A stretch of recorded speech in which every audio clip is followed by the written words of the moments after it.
Forge is back at ASGCT in beautiful New Orleans. And in typical Forge fashion, we showed up in a big way in the Big Easy.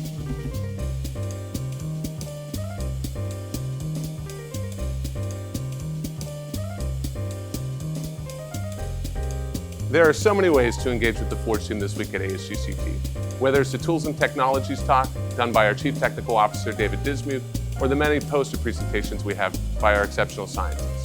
And if you don't catch us there, please stop by our booth, number 1337, and say hello. And not all booths have to be boring. At our booth this year, we have our new video game, Bioreactor Rush.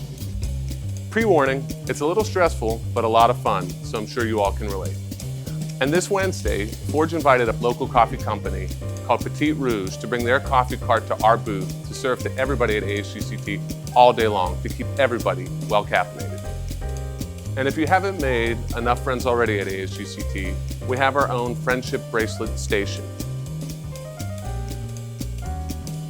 Forge is so proud to be part of ASGCT. So please stop by our booth, say hello, grab a cup of coffee, or make a friendship bracelet. I hope we see you soon.